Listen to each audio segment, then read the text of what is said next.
Hello, it's me again, Miriam, talking to you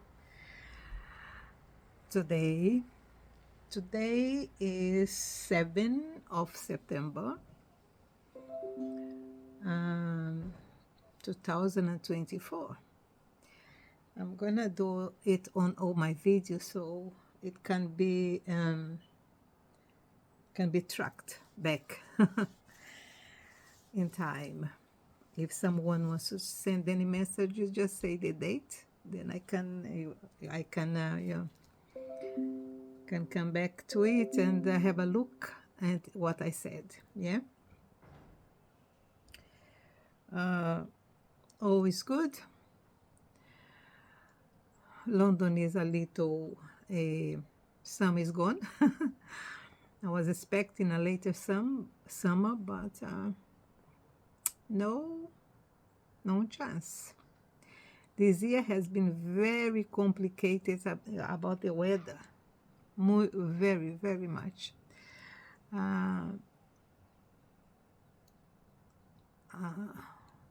By April, end of March, beginning of April, I said, okay, spring is coming, so let's do some seeding. Let's do some seeds here. Then I did some seeding, yeah, in vases, in the soil. I did plant a corn, one type of vegetable that they climb, etc. So I said, okay, I will plant this now because then you have September, you have April, May, June, July, August, and September. 6 months, enough for everything to come up and be beautiful and well. No. March, April, May were horrible. My poor corns didn't grow more than 80 centimeters. Didn't got a good roots, nothing. So it was a disaster. The other vegetables also was a disaster. So no, this year was not good for farming, not in my place. And as I am a part of a project here in Newham Council about gardening and doing your own vegetables, etc. Everyone was complaining about. You did have nothing this year. The tomatoes, oh my God, the tomatoes is now having some little tomatoes, but it's not going to be enough time for them to grow and mature because the weather is like this. It's no sun, just this gray stuff. So no, you're not going to have tomatoes also. The tomatoes, they're beautiful. The tree now is beautiful. Just one survive. For the old tomatoes that I plant beans also didn't come up, but they didn't grow properly, etc. So yeah. But I'm not here to talk about and complain about the weather. I'm here to talk about something else.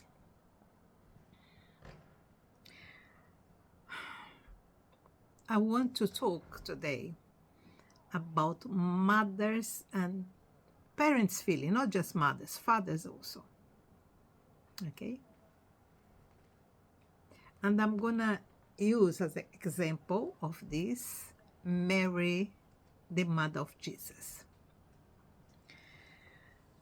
Because we as parents, you tend to blame ourselves for everything that goes wrong with our kids. Yeah? What did I do wrong, oh God?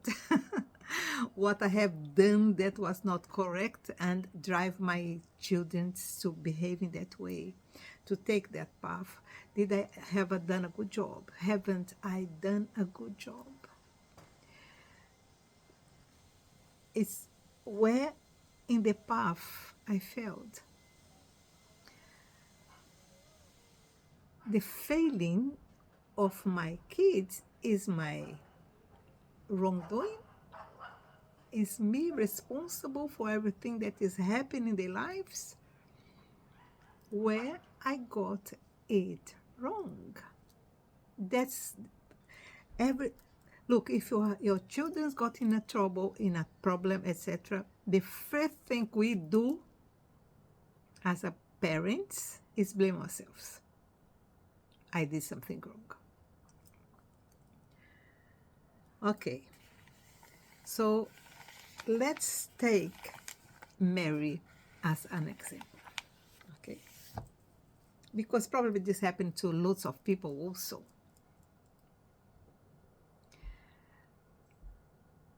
Mary was about 13, 14 years old. She was a teenager when the Archangel Gabriel came to her. She was a teenager.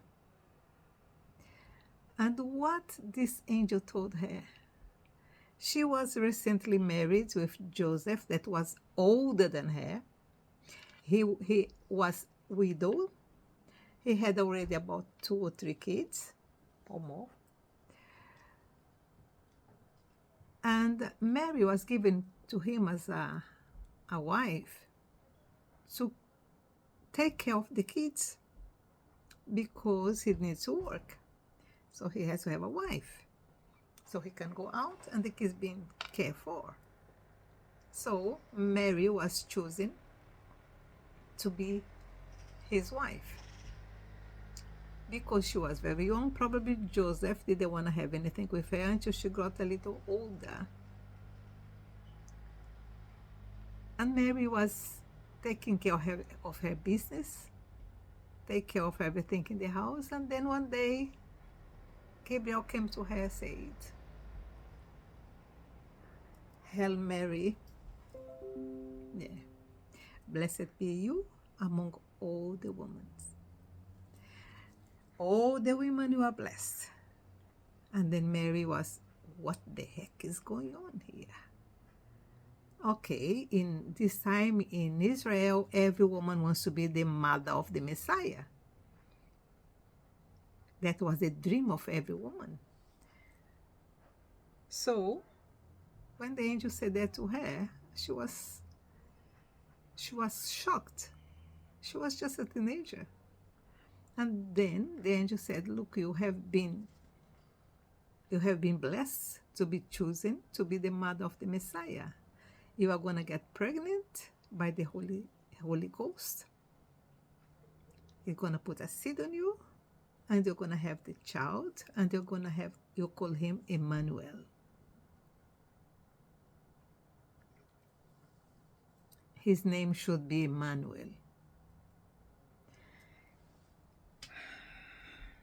So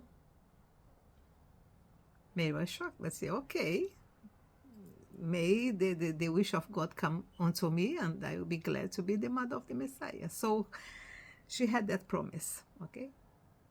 And then she got pregnant. And it was very hard for Joseph to understand, but the angel came to Joseph also and told him, look, what is in her is from the Holy Ghost, and the child should be called Emmanuel, and he's going to be the savior of your people. That's the message. When Jesus was born, he was taken to the temple, and then that woman in the temple, Anna, said, my eye and I can rest in peace because I am seeing the salvation of Israel. And the other old man that was in the temple also blessed Jesus, said, oh my, now God can take me because I saw in front of me the salvation of Israel. Mary took in her heart all this. So Mary was overprotector. She was protecting Jesus from everything. And I don't know why they put his name Jesus and not Emmanuel. But they put his Jesus, Yeshua. They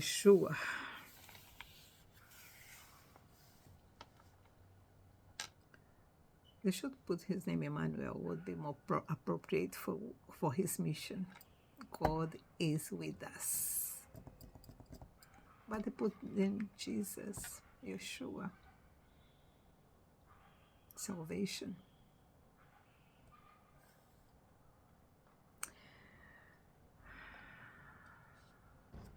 Okay. So when Jesus was growing up, and they took him to the temple, he was a normal child. He was very clever, quicker learning, very curious about the Torah, about the prophets. So when he went to the temple at 11 to 12 to be presented to the temple to become a man of Israel, that's the age where the child is taken to Israel to be taken as a grow up, a Israeli really, because all the possibility of dying childhood is past, gone. So they were accepted in the temple, and they can go inside the temple after this age as a man. So Jesus was in the temple, and then he stayed behind, as you know the story. Joseph and Mary went back to Nazareth, and then 3 days after they realized that Jesus was not with them. So they go back to Jerusalem and found him in the temple, preaching, talking to the rabbis, and talking to the men, the grown up men, the philosophers, the teachers in the temple. And they were amazed by his knowledge and his curiosity about the things of God, of Adonai.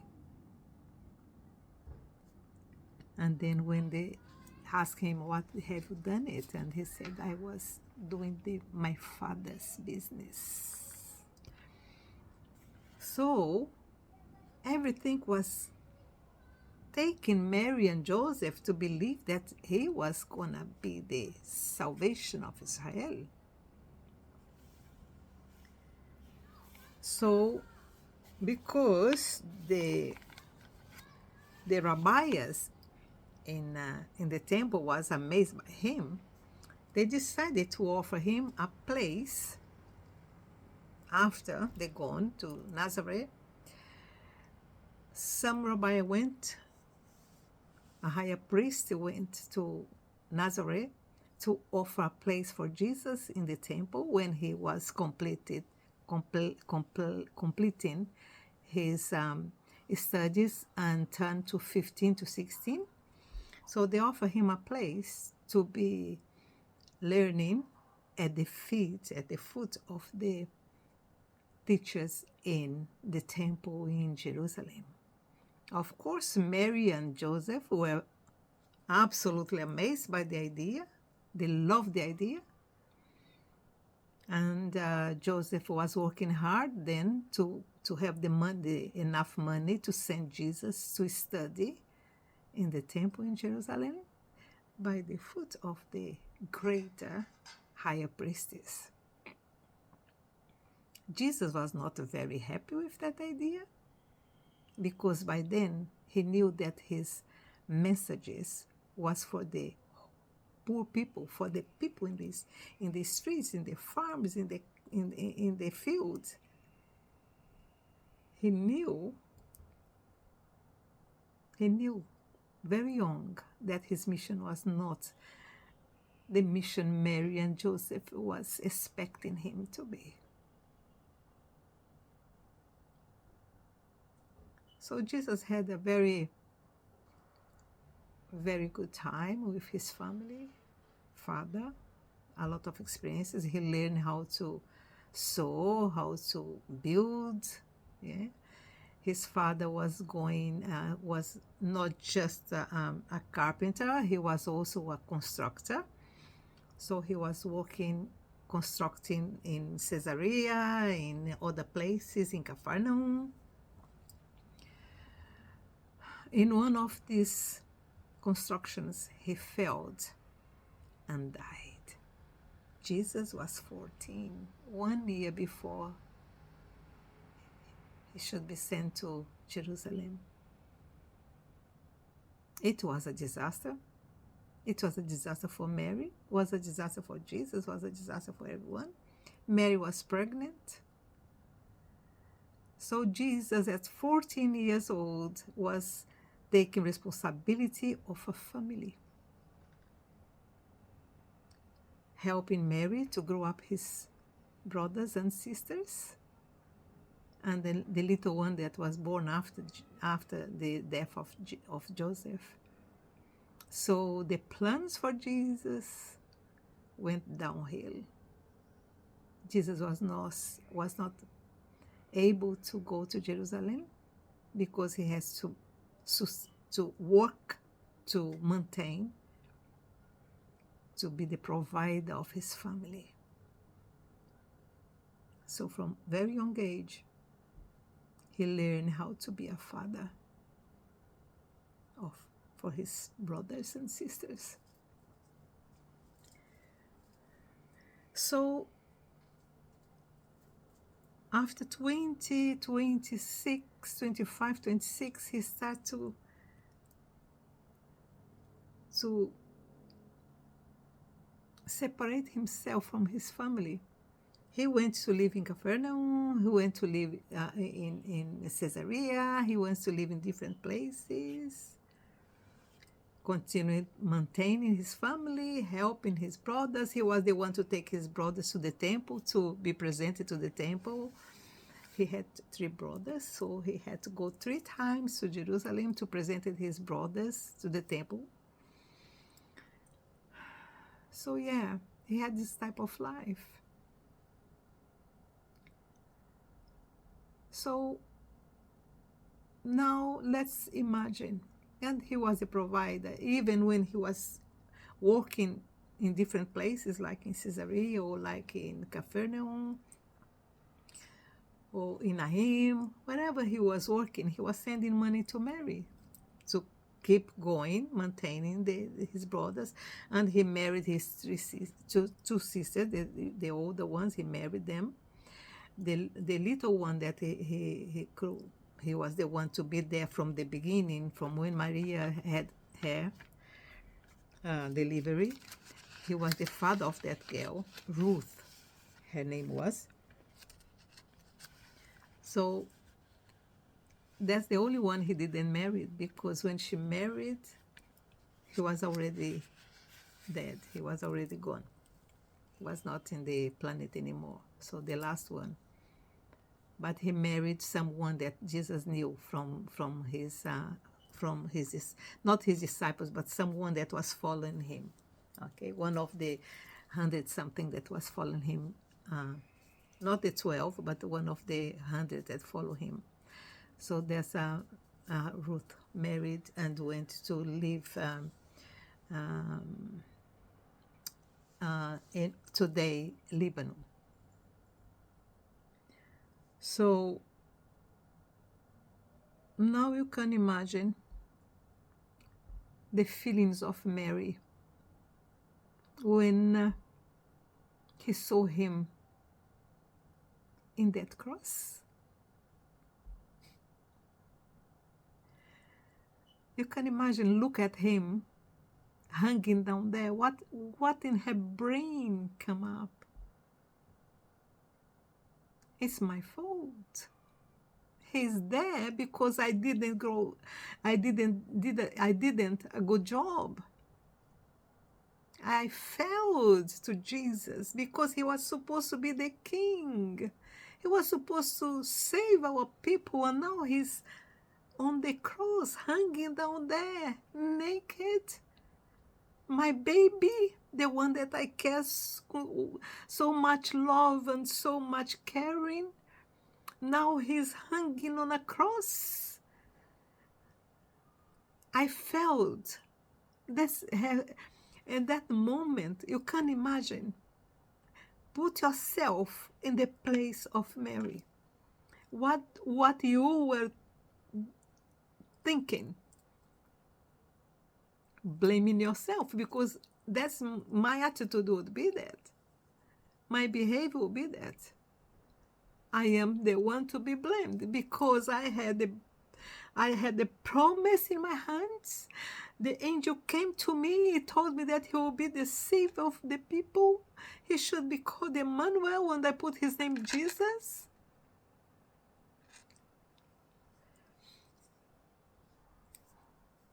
And why Joseph has to die, and he was supposed to be in the temple at 15, and he was not able to do it because Joseph died.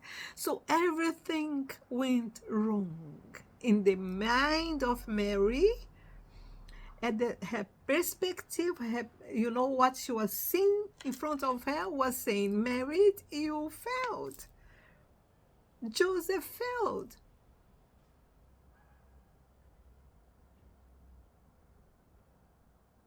And that's our attitude also. And Mary was so shocked. She was so down.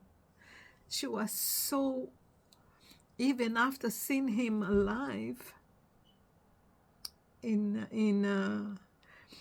after the third day, even seeing him alive, looking at him, because she was not able to touch him. For her, was not that child that raised up. She rose up. It was someone else. It was not Jesus anymore. Jesus gone. She was looking at him, resurrected, but she didn't recognize the child that was in her arms, because by then she realized that he was something else. But then in her brain, in her spirit, in her soul, she was asking, and about Israel. You are alive, Jesus, but Israel is orphan. What you would feel in her place. A failure. Failure towards Israel, failure towards her people.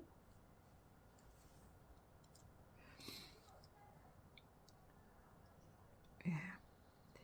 So much so that Mary died a little more than a year after Jesus. It was too much for her heart. It was too much for her heart. Then she understood. That's what I want to take you now. Sometimes when you listen something, when you hear something, when you read something, when you have a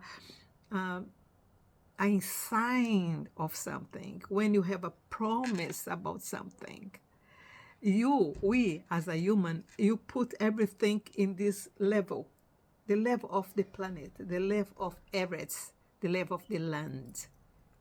Eretz means land, earth, etc. So you put at the same level of the land, of the planet, of earth, of our reality. But some promises in our life is not for this moment in time, is not for this land. It's a promise that go beyond this. So when the angel came to Mary and said his name is Emmanuel, is God with us.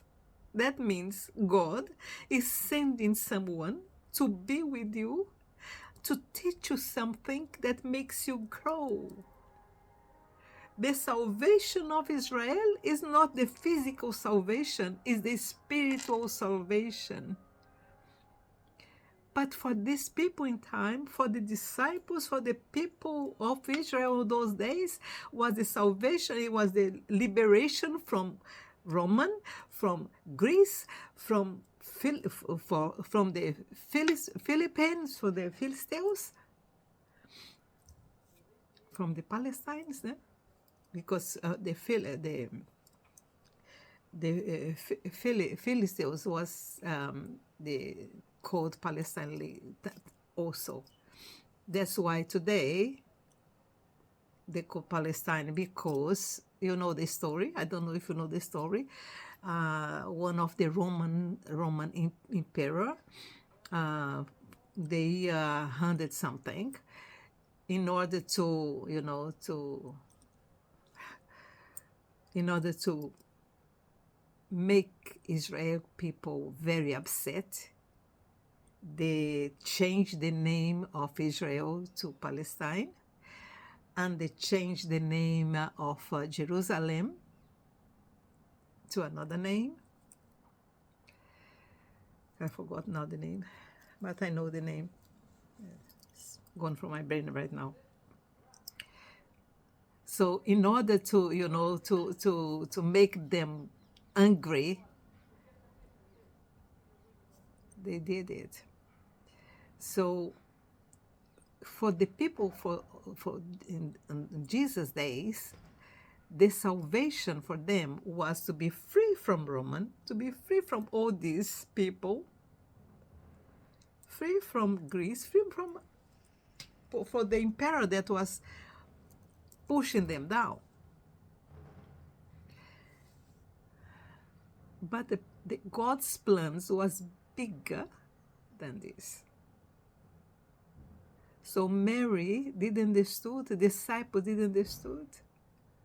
So what I'm saying today for you is, don't be upset about what's happened to your kids, because you don't know. You don't know the big picture. You never know the big picture.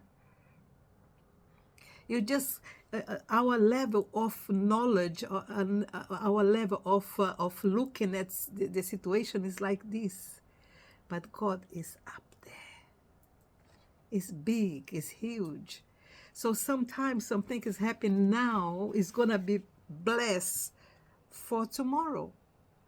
Something that is happening to your kids now, you look at the situation and say, oh my God, this is too much. I can't bear this, it's too much. But it's going to be a liberation in time. For Mary, that moment was terrible. So terrible that she died.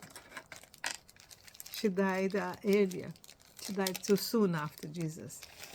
A little more than a year.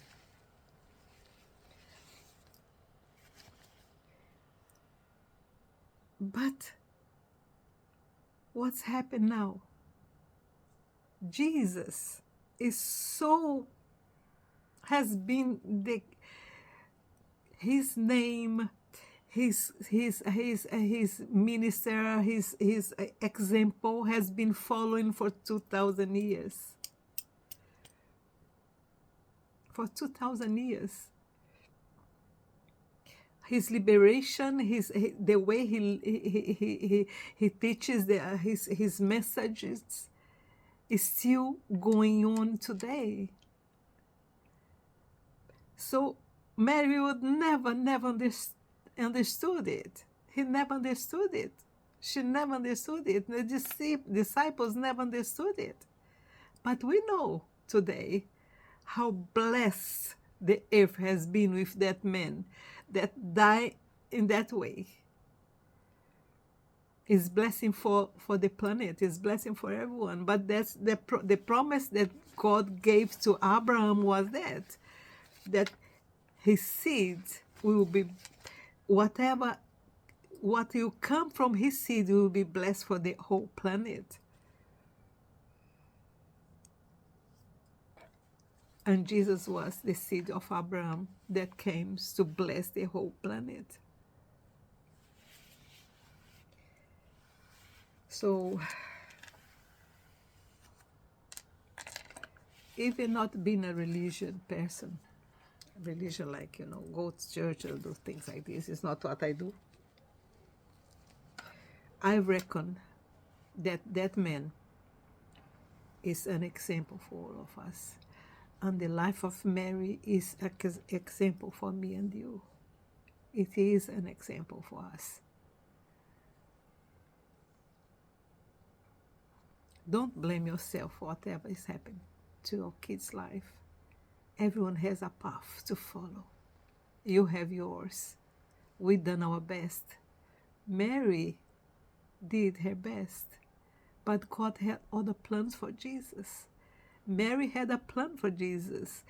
Joseph had a plan for Jesus, but God has another plan for Jesus. You have a plan for your kids, but God has another plan for them. So whatever you have to do is trust that everything is going to be okay, that everything is under control, not your control. We don't have control of anything, nothing, but God has control of everything. Nature, Mother Nature has control of everything. And the moment, the right moment, the moment that the planet decided enough is enough, it's going to be enough. And then you don't have any control of it.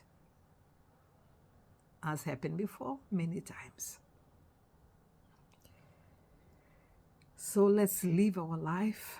Be glad to be here. Do your best, but don't blame yourself. Do your best, but don't blame yourself. Let's not do like Mary did. Poor girl. So young. So young.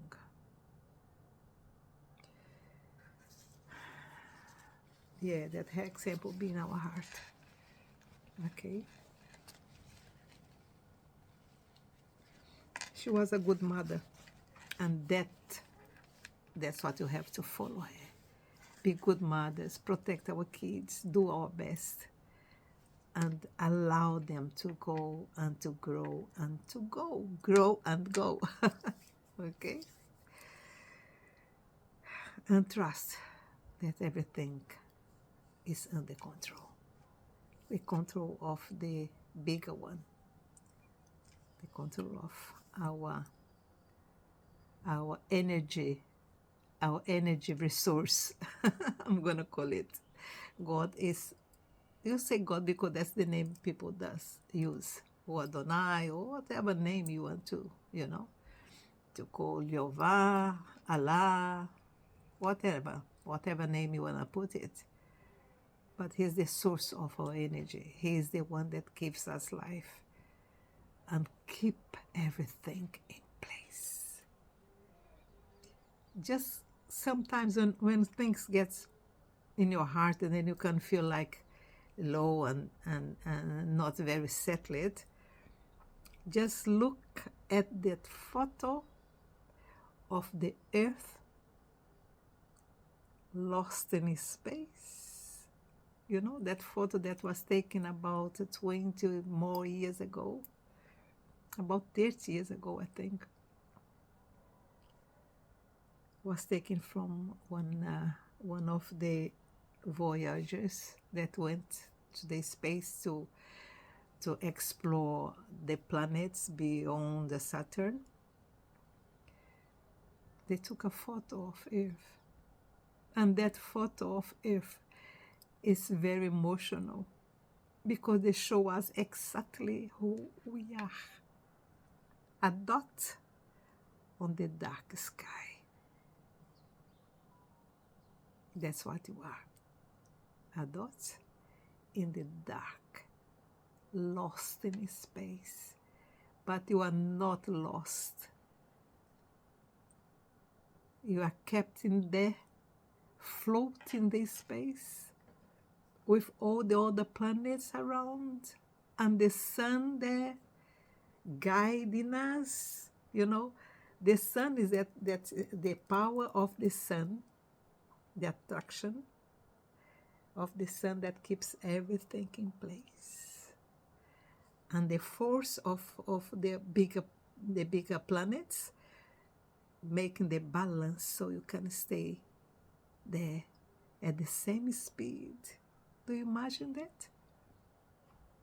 If they does a little more quicker, the rotation, we all die.